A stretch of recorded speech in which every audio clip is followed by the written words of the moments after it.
Après le Big Bang du marché des carburants, Leclerc s'apprête-t-il à bouleverser le marché de l'électricité? L'enseigne ne cache pas en tout cas ses très grandes ambitions. Dans une tribune publiée lundi sur son blog, Michel-Édouard de Leclerc ne vise rien de moins que de conquérir 3 millions de clients d'ici à 2025, soit 10% du marché, avec une offre verte, la moins chère du marché.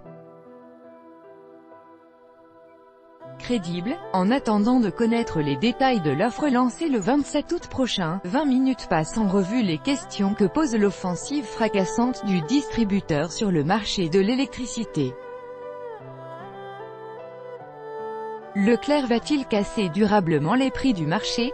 C'est ce que promet Michel-Édouard de Leclerc. Dans sa tribune, le PDG du groupe Leclerc promet de proposer aux particuliers l'offre de fourniture d'électricité la moins chère du marché, y compris par rapport à celle des nouveaux arrivants, ajoutant que ces tarifs d'énergie seront garantis 1 an, et qu'il ne s'agira donc pas d'une offre promotionnelle de lancement. Comme tous les distributeurs d'électricité en France, nous payons les taxes et frais d'acheminement qui sont identiques. Nous sommes cependant en capacité de proposer une offre au meilleur prix, en agissant sur la seule partie du prix laissée à la libre appréciation de chaque fournisseur, les coûts d'approvisionnement et de commercialisation. Autrement dit, nous réduisons nos marges, explique le PDG sur son site. Selon Europe 1, cette offre sera inférieure de 16% aux tarifs réglementés offerts par EDF. C'est mieux en effet que les 15% de ristourne accordés par Casino, via sa filiale Cdiscount, depuis son entrée sur le marché de la fourniture d'électricité en novembre dernier. Cela représenterait environ 200 € d'économie par an, selon Radio.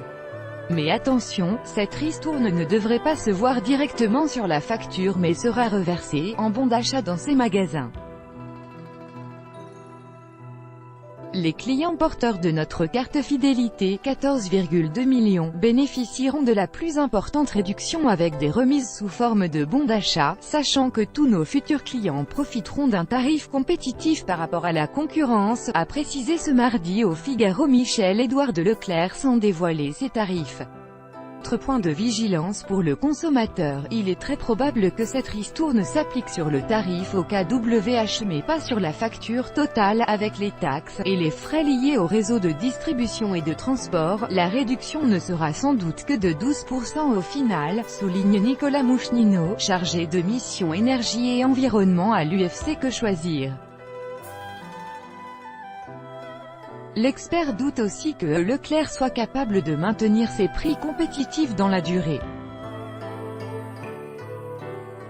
L'offre est garantie 1 an, mais après, on constate généralement que les acteurs entrent sur le marché avec des offres fracassantes mais que ça ne dure pas car ils sont très dépendants de l'évolution du marché de gros qui a tendance à augmenter en ce moment au désavantage des distributeurs qui ne produisent pas leur propre énergie, note Nicolas Mouchnino. En quoi consistera l'offre d'électricité verte de Energies Leclerc? Tenir une offre tarifaire hyper concurrentielle avec un label d'électricité verte, voilà l'autre grande promesse de Michel-Édouard de Leclerc qui laisse les experts sceptiques. Energies Leclerc propose une offre verte et compensera donc en achetant un certificat d'électricité, garantie d'origine, certifiant que chaque kWh d'électricité acheté a été produit à partir d'une source d'énergie renouvelable, hydraulique, éolien et solaire, assure le PDG sur son site.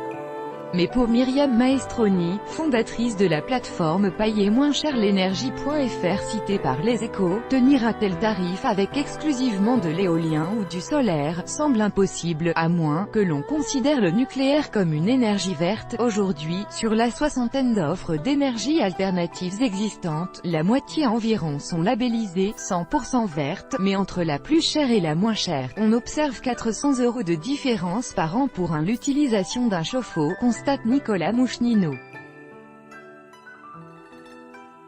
Pourquoi une telle différence? Parce que dans l'état actuel de la réglementation, le label « énergie verte » recouvre des stratégies très différentes. Les offres les plus chères cumuleront garantie d'origine et l'achat direct à des producteurs d'électricité renouvelable, éolien, solaire ou photovoltaïque, tandis que les moins chères se contenteront de garantie d'origine mais s'approvisionneront sur le marché de gros avec un mix d'énergie classique, nucléaire, fossile, renouvelable, etc. Et ça, le consommateur ne le sait pas et il ne peut pas forcément le savoir. Le chargé de mission de l'UFC Que Choisir conseille donc aux consommateurs de comparer les différentes offres avant de se laisser séduire par une offre mirobolante, mais aussi de les comparer régulièrement après pour s'assurer que leur offre est toujours compétitive comme pour la téléphonie mobile. Leclerc peut-il se tailler la part du lion sur le marché des fournisseurs d'énergie alternatifs? Leclerc a réussi à s'imposer sur le marché des carburants et compte bien doubler la mise en devenant le fournisseur alternatif de référence d'électricité. L'objectif affiché par son PDG est clair, recruter 3 millions de clients d'ici 2025, soit 10% du marché. Réaliste, c'est très ambitieux et ça me paraît très difficile en croissance propre, souligne l'UFC Que Choisir. Et pour cause, selon la Commission de régulation de l'énergie, CRE, sur les 32,4 millions de clients particuliers que compte la France, seulement 6,25 millions de foyers français, soit 19% de la population, sont désormais en offre dite de marché, à fin juin, et la quasi-totalité d'entre eux, 17,9%, a choisi un fournisseur alternatif à l'opérateur historique, Engie, Direct Energy, Total Spring. Atteindre 10% de part de marché semble donc pour le moins compliqué. Mais il est vrai que le nouvel entrant va bénéficier d'une dynamique très favorable, alors qu'en 2015, 28,000 clients quittaient chaque mois le tarif réglementé, ils sont 120 000 chaque mois en 2018, selon l'association de défense des consommateurs UFC Que Choisir, tandis que le nombre d'opérateurs est passé d'une dizaine à plus de 20 sur la même période. Pour mener son opération de conquête, le groupe de distribution peut également compter sur son réseau de grandes surfaces qui constitue un soutien marketing hors norme. Les grandes surfaces ont accès aux clients régulièrement, c'est ça qui peut changer les choses. Parce que quand on ira voir les gens dans les galeries des hypermarchés en leur disant qu'ils peuvent essayer, certains qui ne l'auraient jamais fait diront « pourquoi pas », résumait lundi au micro d'Europe 1 le médiateur de l'énergie Jean Gaubert. Les principaux freins à l'ouverture du marché de l'électricité à la concurrence restent en effet les réticences ou la méconnaissance de beaucoup de clients de leur droit à changer d'opérateur. Beaucoup pensent encore que c'est payant ou que cela provoque des coupures d'énergie et craignent de ne pas pouvoir revenir chez EDF s'ils changent d'avis, observe Nicolas Mouchnino. Le groupement Leclerc, lui l'assure, le changement de fournisseur sera gratuit et entièrement géré par Energy Leclerc, et le nouveau service sera opérationnel sous 1 et 3 jours ouvrés pour un changement de fournisseur et sous 10 jours ouvrés pour une première mise en service. Plus encore qu'un démarchage commercial agressif, c'est sans doute de pédagogie que Leclerc aura besoin pour réussir son pari.